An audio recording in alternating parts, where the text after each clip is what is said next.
నడుపుదల ఉండదుగాక. స్తోత్రం.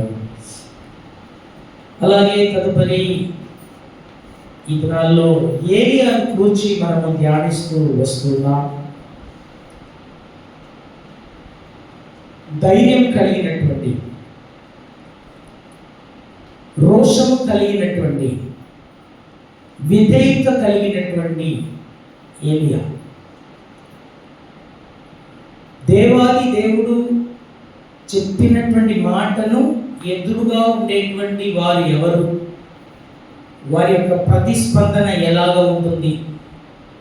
ఈ మాట చెప్పినట్లయితే ఏ రీతిగా ఉంటుందో తెలిసినా కూడా ధైర్యంగా దేవుని యొక్క వాక్కును పలికినటువంటి ఏలియా. తదుపరి దేవుడు నడిపించేటువంటి మార్గంలో, ఆ చిత్తంలో వెళ్ళినటువంటి ఏలియా. ఒక విషయం గమనించండి, ఈ మాట చెప్పిన వెంటనే దేవుడు అంటున్నాడు, నీవు వెళ్ళి కేరీతిలో దాక్కును అన్నాడు. ఏ దేవునికి వీలు కాదా? అయ్యా, ఒక్క దూత 185,000 మందిని సంహరించగలిగినటువంటి వీధులలో ఈ అహాబు రాజు కానీ, యెజబేలు కానీ దేవునికి ఏమాత్రము అంటే ఒక దేవుడు వారికి బుద్ధి చెప్పి, లేకపోతే దేవుడు వారిని మార్చి ఏలియాకు ఇటువంటి అనుభవము ఎందుకు అనుమతించినాడు? కొన్ని విషయంలో గమనించినట్లయితే ప్రతిదీ కూడా దేవుని యొక్క చిత్తము అనున్నది మాత్రం మనం గమనించాలి.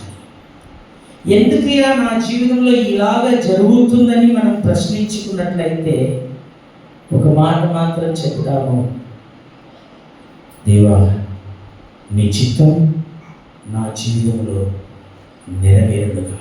హల్లెలూయా. ఎందుకంటే యేసయ్యను పట్టుకోవడానికి సైన్యమంతా వచ్చిండగా పేతురు కొంచెము తొందరపడి ఏం చేసినాడు, మల్కూస్ అనబడినటువంటి ఒక చెవిను తెగ నరికినాడు. యేసే అన్నాడు, నీ కత్తిని నీ వరలో వేసుకోను, నేను తండ్రిని సహాయం కోరిన ఎడల ఆయన తన యొక్క దూతను పంపరా. కావున సిలువకు అప్పగింపబడవలసినది దేవుని యొక్క చిత్తం కాబట్టి, ఈ లోకమంతా కూడా రక్షణ పొందవలసినది కేవలం ప్రభు అయినటువంటి యేసుక్రీస్తు రక్తం ద్వారా కాబట్టి, తండ్రి చిత్తమునకు తాను అప్పగించినటువంటి యేసు, ప్రభు యేసు మనకు ఒక పాఠం నేర్పిస్తున్నాడు. ఎందుకంటే దానికి ముందు ఆ గెత్సేమనే తోటలో తండ్రి, నీకు చిత్తమైన ఎడల ఈ గిన్నెను నా యొద్ద నుండి తొలగించుము, అయినను నా చిత్తం కాదు నీ చిత్తమే సిద్ధగించును కాకన్నాడు. కావున గెత్సేమనే తోటలోనే మరణం అవ్వవలసినటువంటి పరిస్థితి యేసయ్యకు వచ్చినా కూడా అక్కడ కూడా అంటున్నాడు, నీ చిత్తమే నా జీవితంలో నెరవేరుగాక. కావున మన జీవితంలో కొన్నిసార్లు ఇలాగైతే బాగుంటుంది, ఈ రీతిగా ఉంటే బాగుంటుంది అనేసి మనము కొన్నిసార్లు మన యొక్క ఆశలు, మన యొక్క తలంపులు, లేకపోతే మన యొక్క కోరికలను దేవుని సన్నిధానంలో ఉంటే బాగుంటుంది అనేసి అనుకుంటున్నాము. కానీ మన యొక్క తలంపులు దేవుని తలంపులు వంటివి కావు. ఒప్పుకుంటున్నారా? హల్లెలూయా, హల్లెలూయా. కావున కానీ ఒకటి మాత్రం గమనించండి, యోబు ఎంతగా శోధింపబడనో, ఎంతగా పరీక్షింపబడనో అంతగా యోబు అంటున్నాడు, నేను మేలిమి బంగారముగా నీవు నన్ను మార్చుచున్నావు ప్రభువా అని.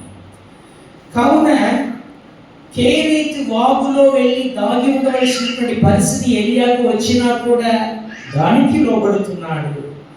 అక్కడ వాగు నీరు త్రాగుచున్నాడు, కాకిలు తీసుకొచ్చినటువంటి ఆహారము భుజిస్తున్నాడు. ఒకనాడు అనగా సంవత్సరము దాటిపోయినది. ఒకనాడు నది నీరును చూస్తున్నాడు, ఎండిపోయినది. కాకి వస్తుందా అని ఎదురు చూస్తున్నాడు, ఆగిపోయినది.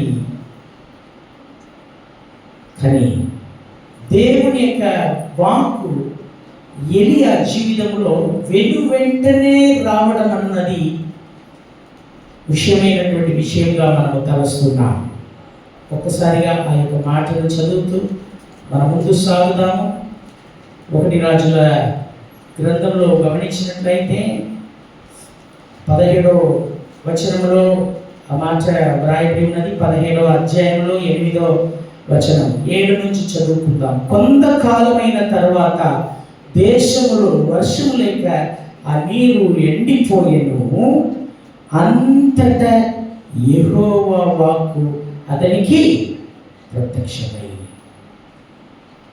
అవును నా ప్రియమైనటువంటి దైవజనమా, దేవాది దేవుని యొక్క వాక్కు వెంటనే వస్తున్నది. వాగు నీరు ఎండిపోయినటువంటి పరిస్థితిలో ఎలియా, ఇంతవరకు నేను నిన్ను ఈ మార్గంలో నడిపించాను, ఇంక మీదట వేరొక మార్గంలో నడిపిస్తాననేసి వెంటనే దేవాది దేవుని యొక్క ప్రత్యక్షత ఆయనకు రావడం జరుగుతున్నది. ఎక్కడ ఏ శత్రువు ఏలియాను సంహరించవలనని ప్రణాళిక చేస్తున్నదో అదే శత్రువు యొక్క పట్టణమైనటువంటి లేక అదే దేశమైనటువంటి సీదోన్ దేశంలో సారిబా కనబడినటువంటి ఊరిలో దేవాది దేవుడు ఏలియాకు సంరక్షణ ఇస్తున్నాడు, పరామర్శిస్తున్నాడు. ఏ శత్రువు హతమార్చాలని అనుకుంటున్నదో అక్కడ వెళ్ళి నీవు సౌకర్యముగా పండుకొనుము, అంటే అక్కడ వెళ్ళి ఉండుము, బస చేయుము, నివసించుము అనబడినటువంటి పదజాలను గమనిస్తున్నాము. కానీ యాక్చువల్లీ కరెక్ట్ పదజాలం ఏంటంటే నీవు అక్కడ వెళ్ళి సౌకర్యముగా పండుకొనుము అనబడినటువంటి రీతిలో ఆ యొక్క ఒరిజినల్ తర్జమాలో కలదు. కావున దేవాది దేవుని యొక్క నడిపింపు అనున్నది ఎవరు మనకు విరోధంగా మనల్ని అనగా హతమార్చాలి, లేకపోతే మనం ఏమీ లేకుండా వారిగా అయిపోవాలి అని ప్రయత్నం చేసినటువంటి వారి మధ్యలో, వారి యొక్క దేశములో చేతనే దావీదు అంటున్నాడు, నా శత్రువులు ఎదుట నాకు భోజనమును సిద్ధపరచెను. అయితే అక్కడ నడిపించినటువంటి అదే దేవాది దేవుడు తదుపరి అక్కడ ఇంచుమించి 2 సంవత్సరం అయిన తర్వాత ఇప్పుడు ఏలియా యొక్క అనుభవం ఎలాగా నీవు వెళ్ళి ఇప్పుడు చెప్పుము. 18వ అధ్యాయంలో గమనించినట్లయితే అనేక దినములైన తర్వాత 3వ సంవత్సరం నందు యెహోవా వాక్కు ఎలియాకు ప్రత్యక్షమై, నేను భూమి మీద వర్షము కురిపింపబోచున్నాను, నీవు వెళ్ళి ఆహాబును దర్శించమని సెలవీయగా ఆహాబును దర్శించక ఎలియా వెళ్ళిపోయెను. క్షోములో ఘోరమైన క్షామము కలిగి ఉండగా ఈ 3 సంవత్సరములు వర్షం లేదు, కరవు, క్షామం. ఇలాంటి పరిస్థితుల్లో ఎలియాను దేవాది దేవుడు పంపించినప్పుడు భయం లేదు ఎలియాకు. ఎందుకంటే ఎదురుగా ఉండేది ఎవరు? Ahab, Jezebel. ఆహాబ్ ఏం చేస్తున్నాడు? ప్రతి దేశంలోనూ ప్రతి స్థలములోనూ జనములను పంపించి, అనగా రాజ్యములుగా జనములుగా 18లో 10వ వచనం గమనించండి. మీ దేవుడైన యెహోవా జీవముతోడు నిన్ను చిక్కించుకొనవలనని నా ఏలిన వాడు దూతలను పంపించని జనము ఒకటైనను లేదు, రాజ్యము ఒకటైనను లేదు. అతడు ఇంకా లేదు అనియు, అతడు చూడలేదనియు వారు ఆయా జనముల చేత రాజ్యముల చేతను ప్రమాణము చేయించుకొనను. రాజు ఏం చేస్తున్నాడంటే ప్రతి రాజ్యముల దగ్గర జనాలను పంపిస్తున్నాడు. ప్రతి దేశం దగ్గర జనాలను పంపిస్తున్నారు. ఆ జనములు ఎందుకు ఎందుకు వ్రాయబడాలి? అక్కడ ఉండేటువంటి జనాంగం, లేకపోతే అక్కడ ఉండేటువంటి ఏ జాతి వైరైనా సరే, ఎలాంటి పై స్థితిలో ఉన్నా క్రింద స్థితిలో ఉన్న ప్రతి జనముల దగ్గర వెళ్ళేసి ఎలియా ఇక్కడ లేదు అని చెప్పి ప్రమాణం చేయించుకున్నాడట. ఎందుకంటే ఎలియాను అంతగా హతమార్చాలి అనబడినటువంటి క్రోధముతో, ద్వేషముతో, కోపముతో ఉండేటువంటి ఆహాబు. ఇప్పుడు దేవుడు అంటున్నాడు, ఆహాబును వెళ్ళి చూడుము, వాడిని దర్శించుము అనగా ఏలియా వెళ్ళుచున్నాడు. పోయిన వారాన్ని మనం ధ్యానించున్నాం. ఇన్ని దినములు వర్షం లేదు, ఇన్ని దినములు సుభిక్షం లేదు, ఇన్ని దినములు వారు తినడానికి కానీ వారు పడినటువంటి ప్రయాసం ఎంతనో. బైబిల్ గ్రంథంలో సహజంగా చూసినట్లయితే శ్రమలు వచ్చినప్పుడు, బాధలు వచ్చినప్పుడు వారు దేవుని తట్టు తిరుగుతారు. హెచ్కియా అనబడినటువంటి రాజు మరణమునకు తగినటువంటి వేదన కలిగినప్పుడు ఏం చేస్తున్నాడు? యెషయా పంపబడినప్పుడు యెషయా చెప్పేసి వెళ్ళిపోయినాడు, ఇంకా మీదట నీ పని అయిపోయినది, నీ కార్యమును నీవు ఒకసారిగా సఖపరచుకో, ఎవరెవరికి ఏమేమి ఇవ్వాలో, ఎవరెవరి దగ్గర ఏమేమి తీసుకోవాలి అన్నిటి కూడా నీవు సఖపరచుకో అనేటప్పుడు యెషయా ఇలా వెళ్ళినాడు. హెచ్కియా ముఖము అనగా గోడ వైపు ముఖమును త్రిప్పుకొని ఏడుస్తున్నాడు. చూసారా? ఎప్పుడల్లా బాధలు వస్తున్నదో, ఎప్పుడల్లా కష్టములు వస్తున్నదో, ఎప్పుడల్లా వ్యసనం వస్తున్నదో వారు దేవుని తట్టు తిరుగుతారు. అందుకోసమే దేవాది దేవుడు అనుమతిస్తున్నాడు. ఇప్పుడు ఈ కరువు, క్షామం ఎందుకు కొరకంటే ఇశ్రాయేల్ జనాంగం వారు చేసినటువంటి విగ్రహ ఆరాధనలో నుండి మారు మనసు పొంది దేవుని తట్టు తిరగాలి. కానీ ఇక్కడికి వచ్చినట్లయితే మనవాడు ఏమంటున్నాడు?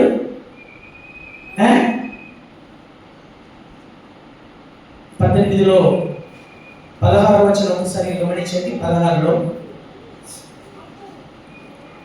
అందులో ఉపది ఆహాబుని ఎదుర్కొని పోయి ఆ వర్తమానం తెలియచేయగా ఎలియాను కలుసుకున్నట్టుకై ఆహాబు బయలుదేరను. ఆహాబు ఎలియాను చూచిన వెంటనే ఏమంటున్నాడు?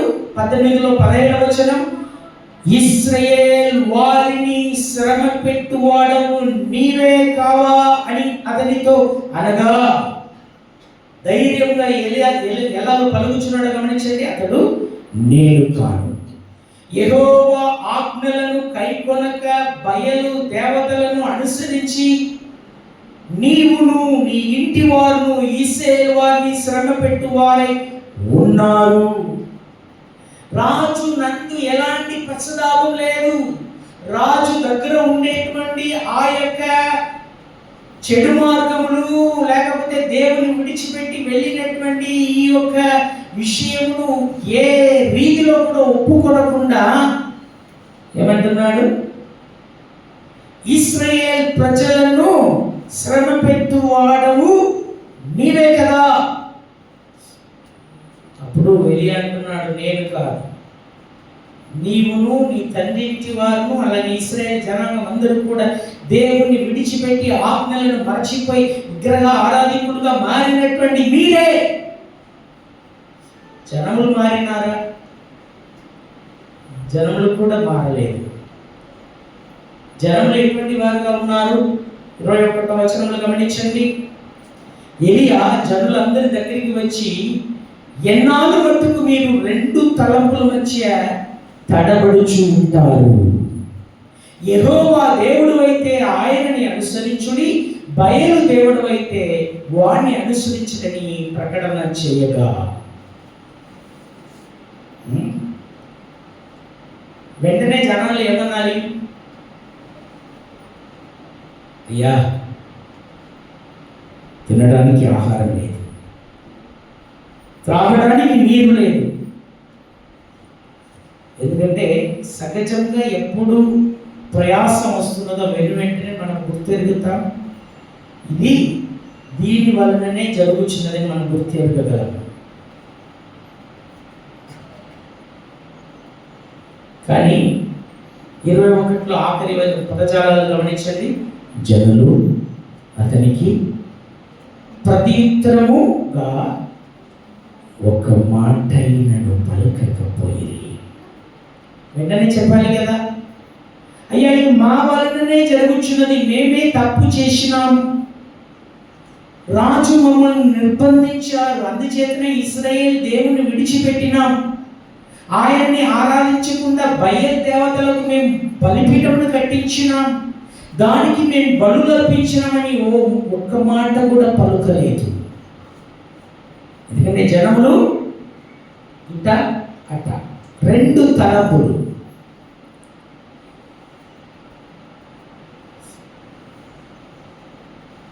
తన పాపములను కప్పుకొని వాడు వర్ధిల్లడు, దాన్ని ఒప్పుకొని విడిచిపెట్టేవాడు కనికరం పొందును. అయితే మన జీవితంలో మనం ఉండేటువంటి పరిస్థితులు ఎందువలన అని మనం గ్రహించిన ఎడల దేవాది దేవుడు ఏం చేయగలడమ్మా? మన జీవితంలో నిజముగానే క్షేమమును కలుగ చేయగలడు. అయితే ఈ దినాన్న మనం కొన్ని ధ్యానిస్తూ మనం తొందరగా ఊహించుకుందాం. ఇప్పుడు కేరిత్ నుండి సారిబాత్ నుండి కర్మేల్ పర్వతం నుంచి తిన్నగా ఎలియాను దేవాదేవుడు ఎక్కడ పంపిస్తాడో తెలుసా? ఓరే పనబడినటువంటి పర్వతంలో పంపిస్తాడు. అంటే ఇప్పటి వరకు కేరిత్ అది వాగు, సారిబాత్ కొంచెం మెట్ట భూమి, తదుపరి కర్మేల్ హోరేత్. హల్లెలూయా హల్లెలూయా. కర్మేల్లో జరిగినటువంటి కార్యం మనందరికీ బాగుగా తెలుసు. ఆ విషయం నేను చెప్పడం ఈ దినాల్లో నేను చెప్పను. జరిగినటువంటి కార్యం ఏంటంటే యెహోవాయే దేవుడు అని జనములు విశ్వసించినట్లు దేవుడు గొప్ప సూచక క్రియలు, అద్భుత కార్యములు చేస్తూ ఉన్నాడు. అయితే అద్భుత కార్యములు, సూచక క్రియలు ఆ విషయంలోనికి నేను ఇప్పుడు పోను. కానీ ఒక విషయం మాత్రం దయచేసి గమనించండి. జనములు మారు మనసు పొందాలని అక్కడ గొప్ప కార్యం దేవాది దేవుని చేత దేవాది దేవుడు అగ్నిని పంపించి ఆ బలిపీఠమును స్వీకరించి నేనే దేవుడని రుజువు చేస్తున్నాడు. కానీ కర్మేల్ అనేది ఏంటమ్మా? దేవుడవు, దేవాది దేవుడే నేను తప్పే మీకు వేరే దేవుడు ఉండకూడదని సూచిస్తున్నాడు. ఆ దశలోనే ఉండకుండా తదుపరి ఏలియాను ఎక్కడికి పంపిస్తున్నాడు తెలుసా? ఓరే పర్వతము మీద నడిపిస్తున్నాడు. ఆ ఓరే పర్వతం ఏమిటి? దాని అన్నిటిని కూడా మనం వెనక ఇంకొక దినాల్లో గమనించుకుందాం. కానీ ఒక విషయం చెప్తున్నాను, ఓరే అంటే ఏంటో తెలుసా? మోషేను దర్శించినటువంటి యెహోవా. కావున లోయలో నుండి మెట్ట భూమిలోనికి నడిపిస్తూ కర్మేల్ పర్వతం మీద నడిపించినటువంటి దేవాది దేవుడు మరి ఎక్కడ నడిపిస్తున్నాడు? ఓరే పర్వతం మీదకి నడిపిస్తున్నాడు. అయితే ఈ దినాల్లో మనం చూడబోయేటువంటి కార్యం ఏంటంటే, కొండల వైపు నా కన్నులు ఎత్తుచున్నాను, నాకు సహాయం ఎక్కడి నుండి వచ్చును? భూమి ఆకాశమును సృష్టించిన యెహోవా యొద్ద నుండే వచ్చును. హల్లెలూయా. కావున కొండల వైపు మనం కన్నులెత్తుదాం, పర్వతం వైపు మనం కన్నులెత్తుదాం, మనకు సహాయం అక్కడి నుండే వచ్చును. అయితే సహజంగా బైబిల్ గ్రంథములలో కొండలు లేకపోతే పర్వతం అది మనకు కొన్ని పాఠాలను నేర్పించగలదు. ఈ దినాన జస్ట్ ఒక 2 కార్యం మాత్రం చెప్పి నేను తొందరగా ముగించేదను. మొట్టమొదట గమనించినప్పుడు ఆదికాండం 8వ అధ్యాయములకు వద్దాం. ఆదికాండం 8వ అధ్యాయములకు వచ్చినట్లయితే అక్కడ 4వ వచనంలో మనం గమనించగలము. ఆదికాండం 8లో 4వ వచనం, 7వ నెల 17వ దినమున ఓడ అరరాతు కొండల మీద నిలిచెను.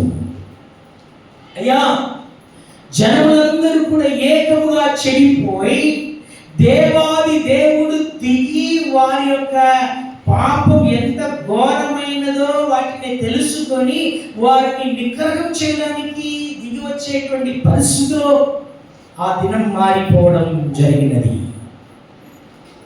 అంతగా పాపం నిండిపోయినది. ఆ పాపం ఎటువంటి పాపం అంట? 6లో 1 మనం గమనించగలము. నరులు భూమి మీద విస్తరించడం ఆరంభించిన తర్వాత కుమార్తెలు వారికి పుట్టినప్పుడు దేవుని కుమారులు నరులు కుమార్తెల చక్కని వారిని చూచి వారందరిలో తమకు మనస్సు వచ్చిన స్త్రీలను వివాహము చేసి కొనిరి. ఇక్కడ ఏం జరుగుతుంది? దేవుని బిడ్డ, దేవుని పిల్లలు కానివారు అనగా నరుల కుమార్తె దేవుని కుమారుడు. అలాగ జరిగినప్పుడు అది ఘోరమైనటువంటి పాపముగా దేవుని యొక్క దృష్టిలో కనబడి వారిని సంపూర్ణంగా నాశనం చేసినటువంటి పరిస్థితి కలుగుతున్నది. కానీ దేవుడు ఏం చేస్తున్నాడు తెలుసా? భూమిలో ఉండేటువంటి అందరినీ నాశనం చేయగా ఒకని మాత్రం దేవుడు నీతిమంతునిగా ఎంచుకున్నాడు.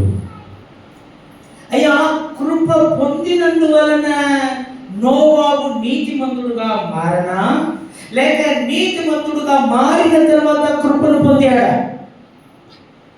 ఇది ఎప్పుడైనా మనం ఆలోచించినామా? అంతే కదమ్మా.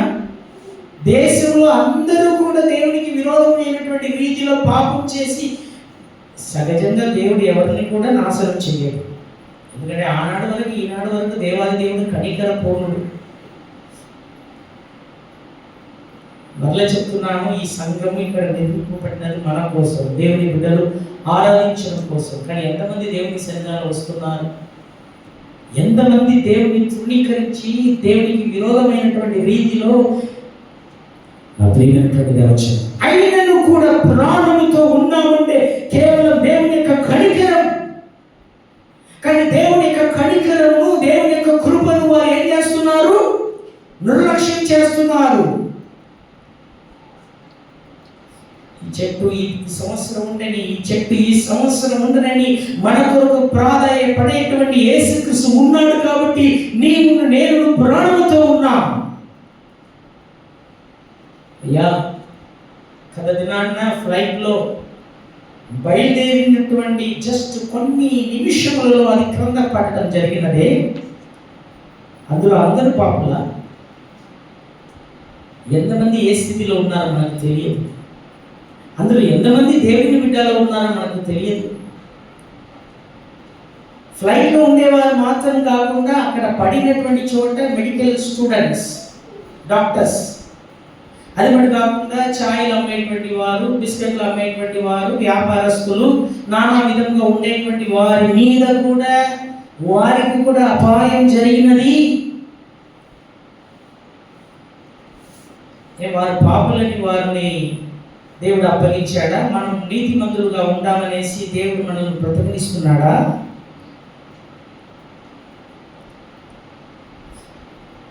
గమనించండి అప్పుడైనటువంటి దేవస్థానం. మనం ఏమై ఉన్నామో దేవుని యొక్క కృప వలననే ఉన్నాం. ఎందుకు బ్రతికించున్నామంటే దేవుని యొక్క కృప చేతనే మనం బ్రతుకుచున్నాం. కానీ నీతిమంతుడు అయినటువంటి నోవాహు అనేసి మనం గమనిస్తున్నాం. పరిస్థితులు ఎలాగైనా ఉండని, ఎంతగా పాపం విస్తరించని, నోవాహు హృదయం మాత్రం దేవుని మీద మాత్రం ఉండను. కావున ఈ లోకపు పరిస్థితులు మన జీవితంలో ఏ రీతిలో కూడా మనల్ని కలనం చేయకుండా, దేవా ఈ లోకం ఏ రీతిలో ఉండినా పర్వాలేదు, నేను నీ కొరకు జీవిస్తాను. హల్లెలూయా, హల్లెలూయా. కావున కృప పొందినందువలన నోవాహు నీతిమంతుడుగా కాదు, కానీ నోవాహు తాను దేవుని కొరకు అప్పగించుకున్నాడు కాబట్టి, ప్రత్యేకపరుచుకున్నాడు కాబట్టి దేవుని యొక్క కృపను పొందినవాడుగా ఉన్నాడు. కానీ నోవాహు మాత్రం కాపాడబడలేదు. నోవాహుతో పాటు 8 మంది పడ్డారే. కావున ఒక కుటుంబంలో ఒక స్త్రీ కానీ ఒక పురుషుడు కానీ రక్షణ పొందినట్లయితే ఆ కుటుంబం అందరిని కూడా దేవుడు పరలోకమునకు చేర్చుతాడా? సహజంగా మా డాడీ మా మమ్మీ ఎప్పుడు చెప్తుంటుంది, ఎందుకయ్యా ఇలాగ తాగేసి నీ జీవితం మన జీవితం మన కుటుంబం నాశనం చేసుకుంటున్నావు, నువ్వు నరకంలోకి పోతావు అనేటప్పుడు మా తల్లిని చూసి మా తండ్రి అంటాడు, తంగం నీవు పరలోకం వెళ్తావు, నీ యొక్క వస్త్రపు చెంగును పట్టుకొని నేను కూడా ఎక్కడికి వస్తాను, పరలోకం వచ్చేస్తా అంటాడు.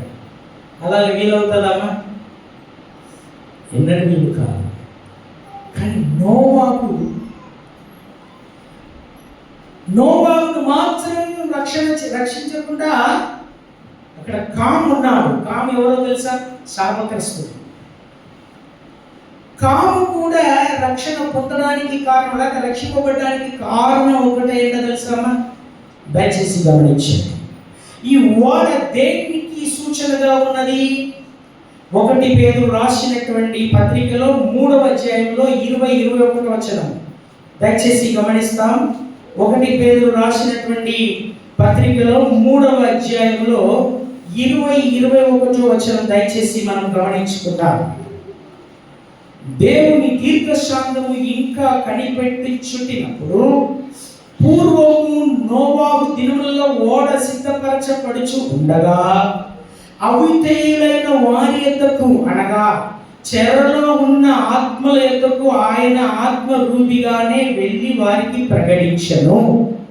ఆ ఓడలో కొందరు, అనగా 8 మంది నీటి ద్వారా రక్షణ పొందిరి. దానికి సాదృశ్యమైన బాప్తిస్మము ఇప్పుడు మిమ్మును రక్షించుచున్నది. ఏదనగా శరీర మాలిన్యము తీసివేత కాదు గాని యేసుక్రీస్తు పునరుత్థానము మూలముగా దేవుని విషయము నిర్మలమైన మనస్సాక్షినిచ్చు ప్రత్యక్షమే. అనగా ఓడను పేతురు అపోస్తలుడు బాప్తిసముతో పోలిస్తున్నాడు. బాప్తిసం అనగా ఏమిటి? రక్షణతో పోలిస్తున్నాడు. కావున ఓడ అనున్నది రక్షణ పిమ్మట ఉండేటువంటి బాప్తిస్ము ద్వారా ఉండేటువంటి సంఘం యొక్క నియమములు, నిబంధనలు. సహజంగా అది నాన్న మనము ఎవరికైనా పెళ్లి చేయాలంటే బాప్తిసము ఖచ్చితంగా అంటాం. కానీ ఈ దినాలు ఎవరికైనా పెళ్లి చేయాలంటే బాప్తిసము ప్రాముఖ్యం చేయట్లేదు. కారణం ఏంటి? పెళ్లి కోసము బాప్తిస్మం. అందుకోసం అనేసి ఈ దినాల్లో ఏం జరుగుతున్నది? రక్షణ ఉన్నదా? బాప్తిస్మము పొందినారా? ఏదో కుటుంబం సాగిపోవాలి. కానీ నా ప్రియమైనటువంటి ఆలోచన, సంఘము దేవుడు ఎందుకొరకు తన యొక్క రక్తమును మన కొరకు కార్చినాడు? ఎందుకొరకు ఈ స్థలంలో ఈ సంఘమును దేవాది దేవుడు ఉండనిచ్చినాడు? ఎప్పుడో వెళ్ళిపోవలసినది, ఇంతవరకు కట్ అయ్యేటువంటి పరిస్థితి. టోటల్ ఇంతవరకు వెళ్ళిపోతుంది. జస్ట్ ఆ కార్నర్ మాత్రం మిగులుతుంది. ఎందుకు ఉండనిచ్చినాడు దేవాది దేవుడు? దేవుణ్ణి ఆరాధించడానికి, దేవుణ్ణి పూజించడానికి, దేవుణ్ణి సేవించడానికి.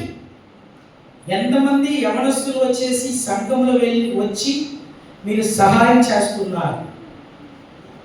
నిజంగానే చేస్తున్నారు. మన పిల్లలు వారు ఉన్నారు. కానీ ఎంతమంది ఈ సంఘంలో వచ్చేసి ఈ చేపలు వేయడం కానీ లేకపోతే నానా కార్యములు చేయడానికి ఎంతమంది? మాకు మనసు లేవా? మాకు నొప్పి ఉండదా? మన కళ్ళు ముంగట పుట్టినటువంటి వారు ఇంతవరకు చర్చలో అడుగు పెట్టడం లేదు. మేము మనుషులమే కదా. కావున ప్రియమైనటువంటి దైవ సంఘం దయచేసి గమనించండి. కానీ ఒకటి మాత్రం దయచేసి గ్రహించండి. ఇప్పుడు నేను దుఃఖముతో కొన్ని కార్యములు చేస్తున్నాను, కానీ దేవుని యొక్క దుఃఖం మీకు తెలియడం లేదు. కావున ప్రియమైనటువంటి దైవ సంఘమా, ఓడ అనున్నది రక్షణకు సాదృశ్యం, బాప్తిస్మమునకు సాదృశ్యం, తదుపరి సంఘము నియమము నిబంధనలకు సాదృశ్యంగా ఉండగా కాము ఎక్కడ ఉన్నాడు? తండ్రి పిలుస్తున్నాడు కామును. ఎందుకు? కాము ఎవరో తెలుసా? శాపగ్రస్తుడు. కామును తండ్రి పిలుస్తున్నాడు. వెంటనే కాము ఏం చేస్తున్నాడు? ఓడలోనికి ప్రవేశిస్తున్నాడు. అందుచేతనే వారు 8 కాపాడబడ్డారు. ఈ ఒక ఓడ దేవాది దేవుడు ఎక్కడ వెళ్ళి దాన్ని నిలువ పెడుతున్నాడు? అరరాత్ అనబడినటువంటి కొండల మీద. కావున క్రింద భాగం భూమి, సముద్రములు అనగా శిఖరములు, కొండలన్నీ కూడా మునిగిపోయినది. ఏది కూడా కనబడటం లేదు. ఆ ఓడ మాత్రం ఎక్కడ వెళ్ళి నిలబడినది? అరరాత్ అనబడినటువంటి కొండల మీద వెళ్ళి నిలబడి ఉండగా దేవాది దేవుడు ఓడలో ప్రవేశించినటువంటి ఈ చిన్న జీవులో నుండి మనుషులు, ఏనుగులు, వాటిని అన్నింటి కూడా దేవాది దేవుడు రక్షించినాడు. నాశనం కాకుండా కాపాడినాడు. హల్లెలూయా, హల్లెలూయా. కావున ఈ ఉదయకాలమునందు దేవాది దేవుడు మనకు కలిగించేటువంటి సంతోషం ఏంటో తెలుసా? దయచేసి ఓడలోనికి ప్రవేశించండి, దయచేసి ఓడలోనికి ప్రవేశించండి. కొంతమందిని అడిగితే మేమే ప్రార్థన చేసుకుంటాం. మేము సంఘంలో అడుగు పెట్టవలసినటువంటి అవసరం లేదు. మేము నీతిమంతులుగానే ఉంటాం. ఎందుకంటే ఈ దినాల్లో యూట్యూబ్ ఉన్నది, సోషల్ మీడియా ఉన్నది, లైవ్ ప్రోగ్రాములు జరుగుతున్నది. అది చేత మాకు చర్చు, సంఘము, ఆ యొక్క నిబంధనలు, నియమములు అవన్నీ కూడా మాకు అక్కర్లేదనేసి కొంతమంది ఉండగలరో ఏమో. కానీ సహవాసం ఉండదు, సహవాసం ఉండదు. కావున ప్రియమైనటువంటి దైవ సంఘమా, దయచేసి గమనించండి.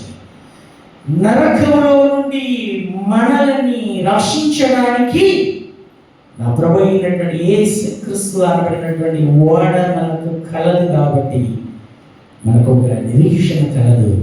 పరలోకమునందు మనము సుఖముగా ఉంటాం. నిత్యంలో మనము సంతోషంగా ఉంటాం. నిత్యముగా పరలోకమునందు ఆనందంతో ఉంటాం. కావున ఈ లోకంలో ఉన్నా లేకున్నా, కలిగినా కలగకపోయినా ఒకటి మాత్రం దేవుని యొక్క బిడ్డలైనటువంటి మనకు కలదు. ఏంటమాది? దేవునితో కూడా మేము నిత్యముగా పరలోకంలో ఉంటాం. ఈ అరరాత్ అనబడినటువంటి కొండలు, అలాగే ఓడలో ప్రవేశించినటువంటి వారు అనగా నశించిపోకుండా ఎలాగ కాపాడబడ్డారు అన్నది సాదృశ్యం. రెండవదిగా జస్ట్ కొన్ని పాయింట్లు మాత్రం తొందరగా చెప్పేసి ముగించగలం. రెండవదిగా మనము ఆదికాండం 19వ అధ్యాయంలో 17వ వచనం ఒకసారిగా చూద్దాం. 19లో 17వ వచనం. ఆ దూతలు వారిని వెలుపలికి తీసుకొని వచ్చిన తర్వాత ఆయన నీ ప్రాణము తక్కించుకున్నట్లు పారిపోము, నీ వెనుకకు చూడకుము, ఈ మైదానంలో ఎక్కడను నిలవక నీవు నశించిపోకుండా ఆ పర్వతమునకు పారిపోమని చెప్పగా. ఇంతవరకు మనం ఏం ధ్యానించినాం?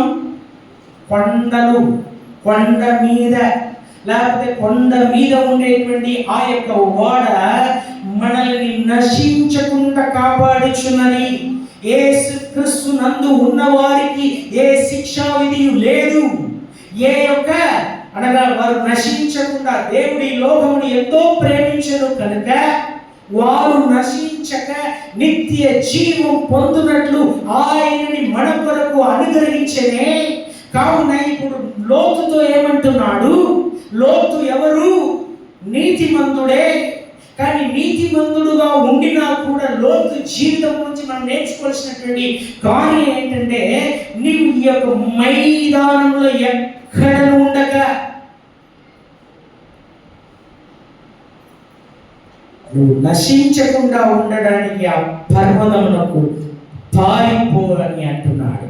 ఎక్కడ ఉండకూడదంట? మైదానంలో ఎక్కడను ఉండకుండా ఆ పర్వతమునకు పారిపో. మనందరికీ తెలిసినటువంటి కార్యమే. జస్ట్ ఒకసారి నెంబర్ వేసుకొని ముందు సాగుతున్నా. అబ్రహాం యొక్క అన్న కుమారుడు అయినటువంటి లోతును అబ్రహాం వెళ్తున్నాడు కాబట్టి లోతును అబ్రహామును వెంటాడి బయలుదేరి వస్తున్నాడు. ఒక ప్రదేశం వచ్చినది, వారికి మందలు పెరిగినది, అబ్రహాములకు మందలు పెరిగినది, వాగ్వాదం కలహమన్నది కాపరుల మధ్య రావడం చేత అబ్రహాము లోతును పిలువనంపించి, మనం సహోదరులం, మనం ఏం చేయకూడదు, మనము కొట్లాడకూడదు, మనలో కలహం ఉండకూడదు, కావున నీవు గుడికి వెళ్తే నేను ఎడమకు వెళ్తాను, నీవు ముందు వెళ్తే నేను వెనక వెళ్తాను. మనవాడు ఏం చేస్తున్నాడు? కన్నులెత్తి చూస్తున్నాడు. ఎక్కడ నీరు పారుచున్నదో, ఎక్కడ పచ్చగా ఉన్నదో ఆ ప్రాంతమును ఆయన ఎన్నుకున్నాడు. ఆ ప్రాంతంలో ఉండేటువంటి సొదొమ గొమొర్రా పట్టణం ఎన్నుకున్నాడు. ఆ పట్టణము లోతు దృష్టికి ఎలాగ ఉన్నదట? హలో, ఎలాగ ఉన్నది? దేవుని తోట వలనే. 13లో 10వ వచనం ఒకసారి గమనించండి. ఆదికాండం 13లో 10వ వచనం ఒకసారి గమనించండి. లోతు తన కన్నులెత్తి యోర్దాను ప్రాంతం అంతటిని చూశాడు.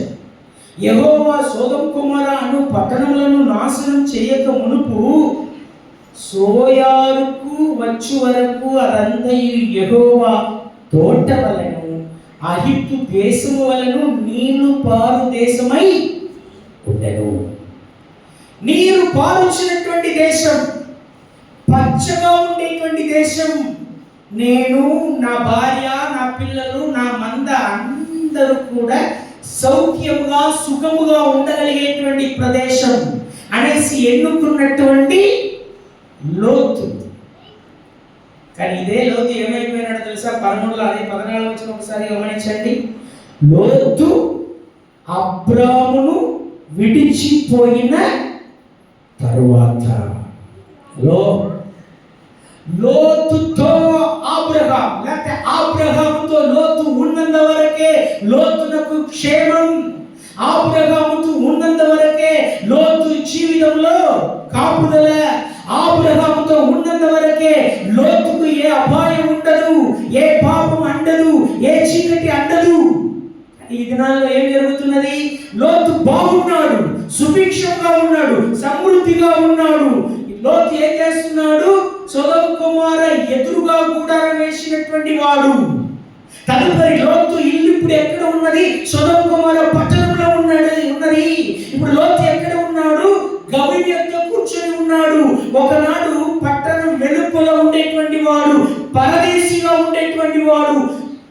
సొదొమ గొమొర్రా పట్టణం లోపల ఇల్లును సంపాదించుకున్నాడు. ఇల్లును మాత్రం కాదు, గవిని ఎత్తే ఎవరు కూర్చుంటారో తెలుసా? లీడర్లు కూర్చుంటారు, నాయకులు కూర్చుంటారు, అనగా వారు సర్పంచులు కూర్చోగలరు. కావున ఆ పట్టణంలోకి పెద్దగా మారినాడు లోతు. ఒకవేళ ఈ లోక ప్రకారంగా బాగుగా ఉండవచ్చో ఏమో, కానీ జరిగినటువంటి కార్యం అయ్యా, నీరు పారేటువంటి దేశమును సొంతం చేసుకున్నాడు. కానీ ఆఖరిగా అది అగ్ని చేత అది ఆహుతి అయిపోను అనేటువంటి దూరపు దృష్టి లేనటువంటి లోతు. జరిగినటువంటి కార్యం ఏంటి?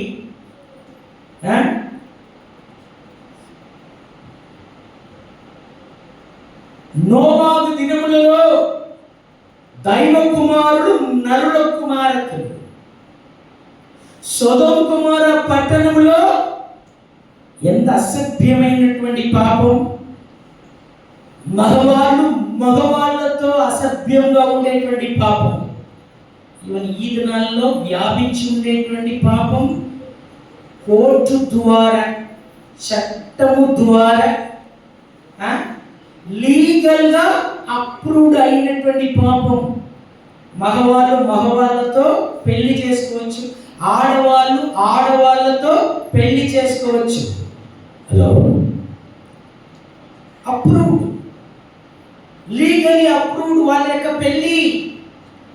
ఎలాంటి ఘోరమైనటువంటి దినాల్లో ఉంటున్నాం. ఎక్కడో అమెరికా దేశంలో కానీ ఎక్కడో విదేశం కానీ ఇలాంటి ఆచారం ఉండేది. ఇప్పుడు ఏమైపోయింది? కల్చర్ భారతదేశంలోనే ఉన్నది. ప్రియమైనటువంటి దైవ సంఘం దయచేసి గమనించండి. అందుచేతనే దేవాది దేవుడు ఏం చేస్తున్నాడు? అబ్రహాం ఇంటికి వస్తున్నాడు. నా దాసుడు అయినటువంటి అబ్రహామునకు నేను చేయబోయేది నేను దాచేదనని చెప్పేసి, నేను ఇదిగో సొదొమ గొమొర్రా పట్టణంను నాశనం చేయడానికి వెళ్తున్నాను అనేటప్పుడు అబ్రహాము దేవుని సన్నిధానంలో నిలవబడి, అయ్యా 50 మంది ఉంటాయని నువ్వు నశింపచేదువా? 40 మంది ఉంటాయని నువ్వు నశింపచేదువా? 30 మంది ఉంటే నశింపచేదువా? 20 మంది ఉంటే నశింపచేదువా? ఆఖరిగా 10 మంది ఉంటే నశింపచేదువా? అబ్రహాం యొక్క నిరీక్షణ ఏంటంటే, నా తమ్ముడు నా అన్న కొడుకు అయినటువంటి లోతు భార్య, 2 కుమార్తెలు, అలాగే 2 కుమార్తెలకు వాళ్ళ పెన్మిటిలు, వాళ్ళ అరువులు, అలాగే ఆ పెన్మిటి 2 ఉంటారు చూడండి. అందుచేత వాళ్ళకు తల్లిదండ్రి, వీళ్ళకు తల్లిదండ్రి, మొత్తం లెక్క పెట్టినాడు 10 మంది ఉంటారు. అబ్రహాం అనుకున్నాడు, నా లోతు వెళ్ళి అక్కడ తన వారిని ఆదాయపరుచుకొని ఉంటాడు అనేసి అనుకున్నాడు. లేకపోతే నేను అనుకుంటున్నాను, అబ్రహాము ఈవెన్ ఒక్కడి వరకు తీసుకొని వచ్చి ఉంటాడు, ఒక్కడు ఉన్నా కూడా నీవు నాశనం చేయదు అనేసి ఖచ్చితంగా తీసుకొని వచ్చి ఉంటాడో ఏమో. కారణం ఏంటంటే, నశించేటువంటి ఆత్మలను రక్షించాలి, రక్షింపబడాలన్నది అబ్రహాం యొక్క ఆవేదన. కానీ 10 మంది వరకు తీసుకొచ్చిన తర్వాత సొదొమ పట్టణంలోకి వెళ్ళిపోయినటువంటి దూతల యొక్క పరిస్థితి ఏమైనది? కొత్తగా 2 వచ్చి ఉన్నారని తెలియగానే వాళ్ళు చక్కగా ఉంటారు, సౌందర్యంగా ఉంటారు. కారణం ఏంటంటే, వీరి దేవదూతలు, వారిని మేము ఎరుగాలి, లోతు వారిని మా ఎదుకు పంపించు. ఏంటది ఎరగాలంటే అర్థం ఏంటి? ఆదాం హవ్వను ఎరిగను అంటే అర్థం ఏంటి? వారు సంసారం చేసినారు. అలాగే ఈ సొదొమ గొమొర్రా పట్టణస్థులు దేవదూతలను మా దగ్గర పంపించింది, వారితో కూడా మేము అసభ్యంగా ప్రవర్తించాలి. నా ప్రియమైనటువంటి దేవ సంఘం, జరిగినటువంటి కార్యం ఏంటో తెలుసా? దేవుని యొక్క ఉగ్రత వారి మీద అంతగా రగులుకొనును కాబట్టి వారితో అంటున్నాడు, నీ వారు ఎవరైనా ఉన్నారా? నీ వారిని ఎవరైనా ఉన్నారా? వారిని తీసుకురా. మనవాడు వెళ్ళేసి అల్లులతో ప్రతిమాలు కొనుచున్నాడు, రండి అయ్యా, ఎవరైనా రండి, దయచేసి రండి అయ్యా, మీరు మా కుమార్తెకు లేకపోతే మా యొక్క అమ్మాయికి మీరు మాట్లాడబడినటువంటి వారు కావున మీరు అగ్నిలో నాశనం కాకూడదు, దయచేసి రండి. పిచ్చివారి వలె కనబడుతున్నారు అందరి దృష్టిలో. ప్రియమైనటువంటి దేవస్థానమా, ఆఖరిగా వారు కూడా తడువులాడుట వలన 2 దేవతలు ఏం చేస్తున్నారు? ఒక చేత్తో లోతు, ఇంకొక చేత్తో లోతు భార్య, అలాగే అవతల ఇంకొక అమ్మాయి, యువతల ఒక అమ్మాయి, వారిని ఈడ్చుకొని వెళ్ళి అత్తరం వెలుపల వారిని తోడుకొని పోయి లోతుతో ఏమంటున్నారు? ఈ మైదానంలో ఎక్కడ కూడా నిలవకూడదు, తిన్నగా కొండకు వెళ్ళము. మైదానం అనున్నది సుఖవంతమైన జీవితం, కొండ అనున్నది ఎక్కవలసినటువంటి జీవితం, రాళ్ళు రప్పలు ఉండేటువంటి జీవితం. క్రైస్తవ జీవితం అన్నది రాళ్ళు రప్పలు కలిగినటువంటి జీవితమే. అది సమానమైనటువంటి భూమి వంటిది కాదు. క్రైస్తవ జీవితం శోధన, వ్యాధి, బాధలు, కష్టములు, వ్యసనములు, రాత్రి అంతా ఏడుస్తాం. జీవిత కాలం అంతా కూడా రక్షణ పొందినటువంటి దినముల తరబడి మనము దేవుని సన్నిధానాన్ని మొరపెడతాం, పాడుతాం, ప్రార్థన చేస్తాం. కానీ మన జీవితం ఎలాగ ఉంటుందమ్మా? ఎందుకయ్యా, ఏం లాభం రా బాబు, నువ్వు ఇంతగా దేవుణ్ణి స్తుతిస్తున్నావే, ఇంతగా దేవుణ్ణి ఆరాధిస్తున్నావే, లాభం ఏమిటి, నన్ను చూడు. హలో, క్రైస్తవ జీవితం ఎప్పుడు కూడా శోధనతో, వేదనతో, బాధలతో, నిందలతో, అవమానంతో, కన్నీరుతో ఉండేటువంటి జీవితమే. గమనించండి, మైదానంలో ఎక్కడ ఉండక తిన్నగా కొండకు వెళ్ళము. కానీ మనవాడు ఏమంటున్నాడు, నా వల్ల కాదు, అలా చెప్పు. కానీ అక్కడ ఏమంటున్నాడు, అయ్యా నేను నశించిపోకుండా 18వ వచనం ఒకసారి చూడండి. 18వ వచనం, ఇదిగో నీ కటాక్షము నీ దాసుల మీద వచ్చి ఉన్నది. మనవాడు ఏమంటున్నాడు దయచేసి గమనించండి. నా ప్రాణము రక్షించుట వలన నీవు నా ఎడల కనుపరచిన కృపను ఘనపరచితివి. మనవాడు ఏమంటున్నాడు, నా ప్రాణమును నీవు రక్షించడానికి అంటున్నావు, రక్షించడానికి ఈయన అంటున్నారు. కొండకు వెళ్ళినట్లయితే నీకు ఆశ్రయం కలదు. కానీ మనవాడు ఏమంటున్నాడు, నా ప్రాణమును నువ్వు రక్షించినావు, దాని వలన నేను గణపరిచినావు, నన్ను గణపరిచినావు, నన్ను ఏదో గొప్ప పాత్రగా ఇచ్చినావు, కరెక్టే. కానీ ఆ కొండకు నేను వెళ్ళలేను. ఇదిగో ఈ సోయారులకు వెళ్ళి అక్కడ వెళ్ళి ఉంటాను. కానీ వెళ్ళినటువంటి సోయారులో ఉన్నాడా? 30వ వచనంలో దయచేసి గమనించండి. 19లో 30వ వచనం, లోతు సోయారులో నివసించుటకు భయపడి తన 2 కుమార్తెలతో కూడా. సొదొమ గొమొర్రా పట్టణము అది ఎటువంటిది? దాని పక్కన ఉండేటువంటి సోయారు ఎలాగా ఉంటది? లోతు భార్య వెనుక తిరిగి ఉప్పు స్తంభంగా మారిన తర్వాత ఏ యొక్క కుటుంబంలో నాయకురాలుగా ఉండవలసినటువంటి స్త్రీ, మరలంటున్నాను దయచేసి గమనించండి, గుణవంతురాలైన స్త్రీ తన యొక్క ఇల్లును కట్టుకొనుచున్నది. కానీ గుణహీనత లేక గుణము లేకుండా పోవటం వలన వెనక తిరిగి ఉప్పు స్తంభంగా మారినటువంటి ఒక కుటుంబం. 2 కుమార్తెలు ఉన్నారు. ఆ ఆ యొక్క ఊరు వారు చూస్తున్నారు, వీడెవడో ముసలివాడు, ఆయనతో పాటు 2 చక్కగా ఉండేటువంటి 2 కుమార్తెలు. ఆ ఊరు వారిని ఉండనీయలేదు, వారిని సౌఖ్యంగా ఉండడానికి వారిని వదలలేదు. భయపడుతున్నాడు లోతు. కానీ వెళ్ళి ఎక్కడ దాక్కున్నాడో తెలుసా? వెళ్ళి ఒక గుహలో ఉంటున్నాడు. ఒక గుహలోనే ఉంటున్నాడు. ఉండేది ఏమో 19లో మరొకసారిగా 30 వచనం ఒకసారి గమనిస్తాం. 19లో 30 వచనం, లోతు సోయారులో నివసించుటకు భయపడి తన 2 కుమార్తెలతో కూడా సోయారు నుండి పోయి ఆ పర్వతం నందు నివసించెను. అతడును అతని 2 కుమార్తెలను ఒక గుహలో నివసించేది. 30వ వచనం యాక్చువల్లీ పర్వతం అని ఉన్నది. ముందుగా దేవుడు ఏమన్నాడు? ఆ పర్వతంలోకి వెళ్ళమన్నాడు. పర్వతంలో ఏ చోటు అని చెప్పలేదు. మనవడు ఏం చేస్తున్నాడు? సోయారుకు వెళ్ళినాడు. దేవుడి యొక్క మాట వినకుండా, దేవుడు చెప్పినటువంటి సమయమున కొండకు వెళ్ళకుండా వెళ్ళేసి ఆ యొక్క సోయారులో ఉన్నాడు. అక్కడ పరిస్థితులు బాగలేదు, అక్కడి నుంచి పారిపోతున్నాడు, తిన్నగా వెళ్తున్నాడు. ఎక్కడ? హలో, సొదొమ గొమొర్రా పట్టణం అగ్నితో కాలుతున్నదమ్మా. ఆ యొక్క అగ్ని పొగ అన్నీ కూడా ఆబ్రహాము చూస్తున్నాడు.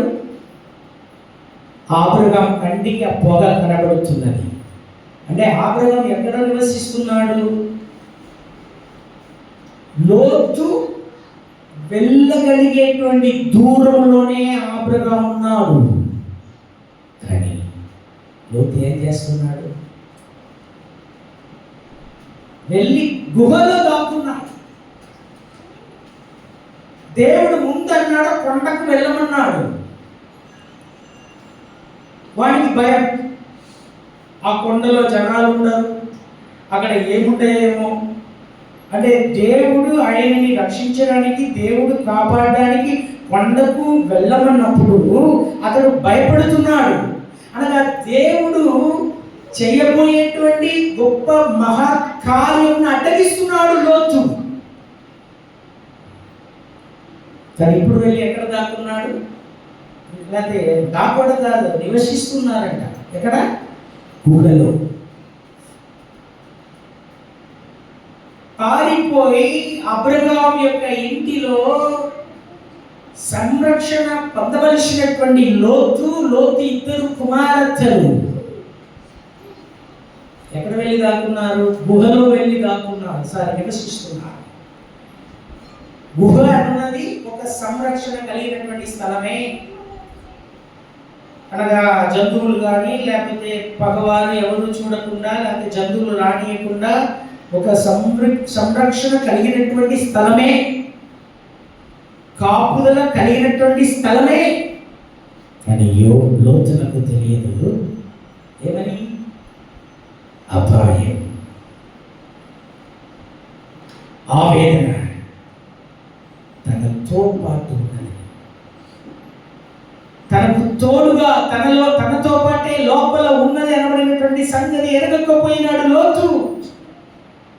ఇద్దరు అమ్మాయిలు ఏం చేసినారు?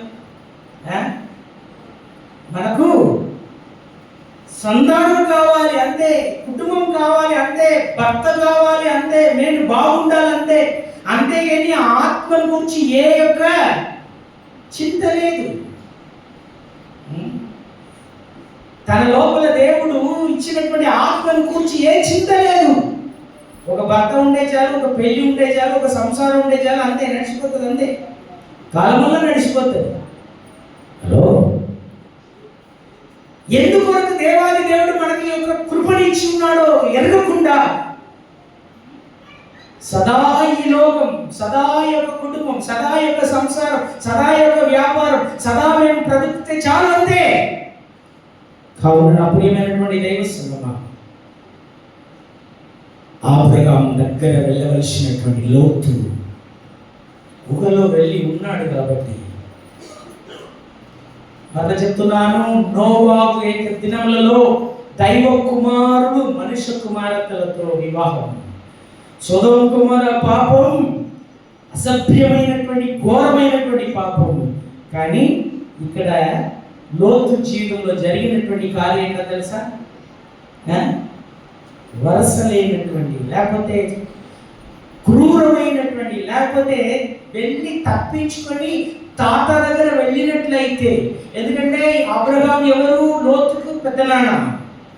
ఈ యొక్క లోతు కుమార్తెలు ఎవరు? లోతు కుమార్తెలకు అబ్రహాం ఎవరు? తాత. వెళ్ళేసి, తాత మాకు మాట్లాడినటువంటి మా యొక్క పెనిమిటిలు రాకుండా పోయినారు, మేము సోయాలో ఉండలేకపోతున్నాం, కావున మా జీవితము నీవే బాధ్యత వహించాలని చెప్పినట్లయితే ఎంత బాగుగా ఉండి ఉండవచ్చేమో.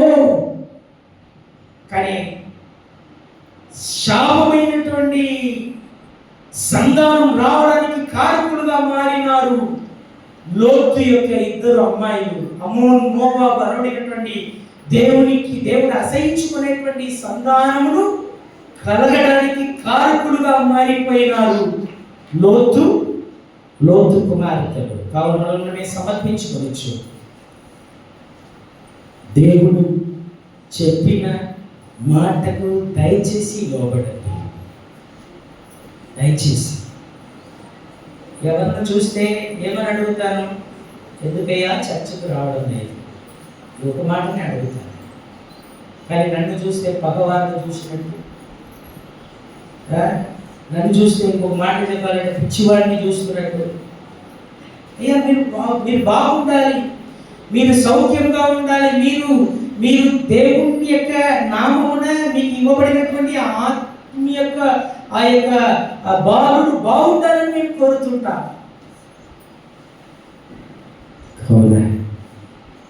కొండల తట్టు మనం కన్నులెత్తుచున్నాం.